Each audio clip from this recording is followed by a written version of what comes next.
What is the scariest story you know that is 100% true? I used to work the night shift at a small convenience store just outside the city. Nothing interesting ever happened there. Most nights it was just me, the security guard, and the occasional customer stopping by for snacks. There was a bus stop across the street that always gave me a strange feeling. During the day people used it all the time, but after 11 p.m. nobody ever seemed to wait there.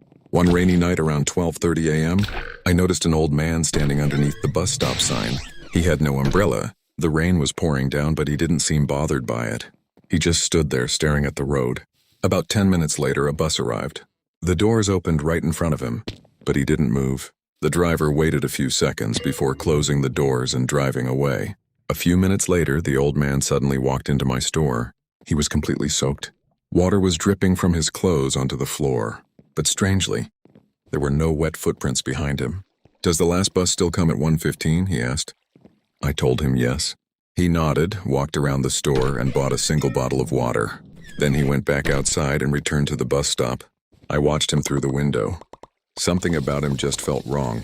At exactly 1:15 a.m., another bus arrived. This time, the old man got on.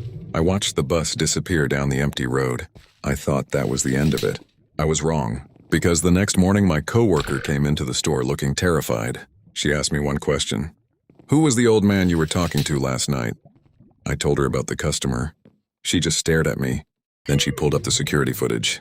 And that's when we realized the cameras never recorded him entering the store, but somehow, the bottle of water he bought was sitting on the counter, and the receipt showed it had been paid for at exactly 1:15 a.m., the same time the bus arrived. My coworker then paused the footage. There was something else on the recording, something neither of us had noticed before, and when I saw what was standing behind me, I quit that night, but what happened 6 months later was even worse.